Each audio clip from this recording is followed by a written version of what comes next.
그 부부간에 그럼 돈 관리하는 부분과 관련해서는 네. 어떻게 하는 게 좋을까요? 어떤 부분은 뭐 예를 들어서 같이 쓰는 경우도 있고 예. 각각 쓰는 경우도 네. 있고 뭐 여러 형태가 있잖아요. 예. 이제 연세가 좀 있는 분들은 너무 오픈돼서 문제고 젊은 부부들은 보면 완전 각자예요. 또 보면 저는 둘 다 문제가 있다고 생각하고 따로 또 같이 이게 좋은 것 같습니다. 어떤 거냐면 부부가 가정에 같이 집을 사고 뭐 어떤 뭐 창업을 꿈꾸고 이런 목표들은 같은 목표를 세우고 같이 고민하면서 돈을 모아가 투자를 하는 거죠. 근데 약간의 개별적인 각각의 딴 주머니가 필요해요. 아, 그래요? 이게 나도 모르게 나도 당신 모르게 좀 쓰고 싶은 게 있거든. 이런 게 있어요. 그거를 약간의 버퍼들 묻지마 뭐 통장, 묻지마 금액, 묻지마 주머니가 조금 필요합니다. 그거를 서로 인정을 해주는 거죠. 보통 우리 예전 그 우스갯소리로 비상금을 어디 집에 어디다 감춰놓고 있다 걸리면은 와이프한테 걸리면 와이프는 횡재하는 날. 그렇죠. 난리가 나죠. 그냥 뺏는 걸로 압수하는 걸로 딱 기본이 되잖아요. 그러니까 그게 이제 공식적인 서로의 딴 주머니, 서로의 비상금 서로 주머니. 인정을 해주라 그렇죠. 이거군요. 그러니까 그거는 신경 안 쓰는 거예요. 알려고 하지도 말고.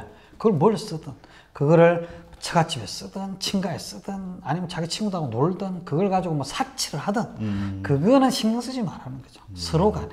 이제 공통의 미래를 위해서 준비되어 있는 그 통장에 들어가는 돈 그거에 대한 관리만 제대로 하고 그거는 같이 얘기하면서 전문가하고 상담이 필요하면 하고 같이 공부해서 같이 뭐 재테크 뭐 세미나도 들어가고 이거 얼마든지 좋다는 거죠. 근데 큰 돈이 아니더라도 약간 그런 거는 좀 필요한 것 같아요. 그러면 어떤 투자와 관련해서도 예를 들어서 이 남편 같은 경우는 야, 주식이야 이런 생각을 하는데 부인은 아니야 부동산이야 이렇게 의견이 다를 수 있잖아요. 이러한 경우에는 어떻게 이걸 해결할 수 있을까요? 그 진짜 한번 붙어봐야죠. 어떻게 하느냐? 싸워 그냥. 왜 주식인지 왜 부동산? 사실 뭐 물론 그러면 나는 주식 할게, 나는 부동산 할게 이런 만큼 여유가 있으면 뭐 그렇게 하면 되는데 그런 게 쉽지 않으니까 왜 그런지 같이 고민들을 해보고 같이 얘기를 해보는 게 좋을 것 같아요. 왜 그러냐면 진짜 그 때문에 서로 비난하게 되는 경우도 되게 많아요. 그렇죠. 감정이 상하니까. 왜 너는 하지 말라는 거 해가지고 맞아요. 그게 아니고 합의를 정말 만들어 보는 것 그게 정말 중요한 것 같습니다.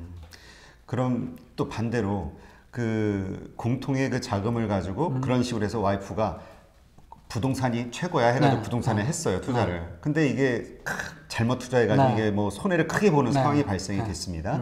그럼 이제 당연히 화나죠. 남편은 화나고 부인도 아마 화나겠죠 자기 스스로. 화나고 미안하고 여러 가지. 그렇죠. 예.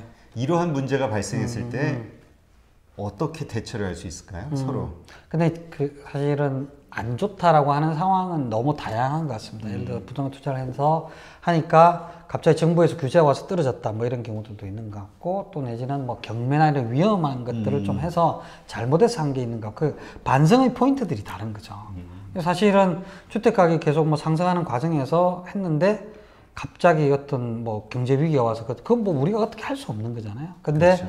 약간 우리가 체크해 볼 것들을 못 체크해서 어떤 문제가 생겼다라고 하면 그것에 대해서 이제 같이 공부하고 이렇게 해야 되는 거죠. 그러니까 잘못된 포인트가 뭐냐에 따라서 대처 방법은 되게 다양하게 되는 것 같고요. 같이 하기로 결정해서 했으면 너무 비난하지 않는 게. 그러니까 어쨌든 본인도 그쵸. 그 고집에 동의를 한 의해서든 거잖아요. 어쨌든 네. 동의를 한 거니까. 네, 그쵸. 이건 네가 너 때문에 이렇게 된 게 아니 이런 식의 자세는 안 된다 이거죠. 이러면 됩니다. 예를 들어서 비난을 해서 그 돈이 돌아온다. 그럼 비난해도 되죠. 근데 안 돌아오고 아무 그 유익이 없어요. 그냥 기분만 나빠지고 서로 상처만 남거든요. 그래서 안 하는 게 좋죠. 역시 참 마음을 다스려야 되는데 이게 참 가족 간의 마음 다스리기가 쉽지 않잖아요. 그게 나오는 대로 승질대로 막 일단 지르고 보지. 그래서 돈 벌고 행복한 부자가 되는데 제일 좋은 게 뭐냐면 감사일기를 쓰는 겁니다. 아, 감사일기. 네. 그래서 그 작은 것에 대해서 야 그래도 20%밖에 안 빠져서 참 그래도 다행이다. 그러니까 이런 마인드가 사실은 서로 간의 건강한 관계를 이루게 했고 화가 안 나야 상황을 객관적으로 보거든. 야 20% 그렇죠. 손실 났는데 우리 어떻게 할까? 이 상황을 두렵고 떨리고 미안하고 화가 나는 걸로 보면 그걸 극복해서 또 무리를 하게 되고 더 많이 이런 일들이 생기거든요. 그래서 정말 이렇게 머리를 건강하게 하는 게 좋은데 그게 이제 감사일기를 쓰면 서로 간에도 좀 감사하면서 살 수 있게 되고 화가 나서 우리가 소비 많이 하잖아요. 그렇죠. 막 열받아서 네가 술 한잔 마시, 그렇죠. 열받아서 긁고 막 쇼핑하고. 이러는데, 예. 그러니까 그런 것도 줄일 수 있고 그래서 감사일기 쓰는 게 행복한 삶을 사는 방법인데 돈을 절약할 수 있는 되게 좋은 방법도 되니까 한번 해보시면 좋을 것 같습니다. 그래요. 네. 그 이제 어쨌든 재테크를 해야 되잖아요. 네. 이제 뭔가 투자를 해서 자산을 늘려야 되니까 네. 그러기 위해서는 이제 뭔가 돌아가는 상황을 많이 알아야 되지 않습니까? 네. 경제와 관련된 정보라든가 이러한 것들을 어떻게 지속적으로 그다음에 올바른 방식으로 해나갈 수 있을까요? 그 일반 개인이 그렇죠, 말씀이시죠. 부부가. 예, 부부가 저는 아마 요즘 생각에는 제일 좋은 방법이 자녀와 함께 주식 투자를 해보는 것. 그 존리 대표님이 추천 많이 하시는 건데 그걸 이제 제가 고민들 예전에도 많이 해봤는데 그 방법인 것 같아요. 예를 들어 이런 생각들을 하게 될 것 같아요. 아이가 와서 물어보는 거죠. 아빠, 어떤 주식을 투자하면 좋아? 그러면 아빠 입장에서 어떤 얘기를 해야 될까? 야, 지금 같은 상황에서 일본과 막 분쟁이 있는 상황에서는 일본에서는 안 좋은 것 같아. 그러면 미국이 좋아? 그 미국이 최근 잘 나가는 것 같은데 그 미국에서 좀 뭘 할래?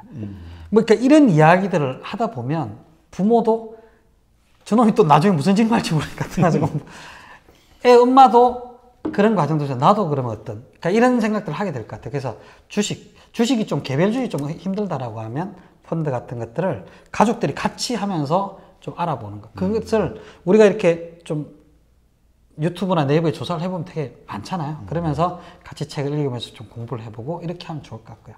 그 다음에 가끔 기회가 되면 세미나 같은 걸 좀 참여를 해서 그걸 보시는 것도 되게 좋은 방법일 것 같습니다. 그러니까 부부가 같이 다니는 것도 괜찮겠네요.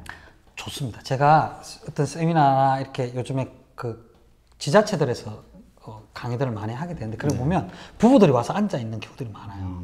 저는 그런 부부들은 정말 행복한 부자가 될 거라고 생각합니다. 왜냐하면 그렇게 같이 의논하면서 살잖아요. 강의 끝나고 나면 아마 지네들끼리 막 얘기를 할 거예요. 저 강사 강의한 거 이건 맞아? 저건 틀려? 막 이러면서 할 거니까 저는 이제 좋을 것 같아요. 되게 좋을 것 같아요. 그렇군요.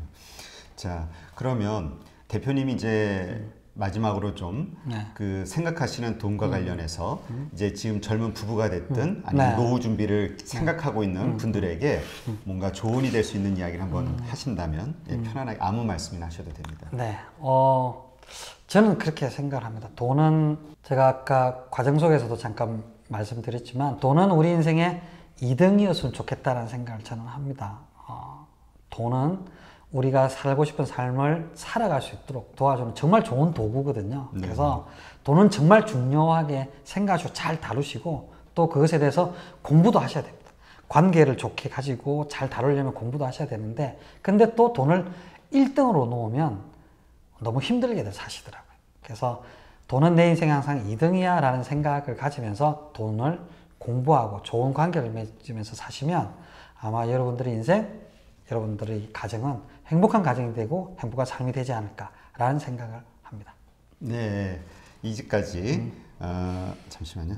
네, 이제까지 한국재무심리센터의 신성린 대표님과 함께했습니다. 오늘 이렇게 나와주셔서 감사합니다. 네, 고맙습니다. 네. 네.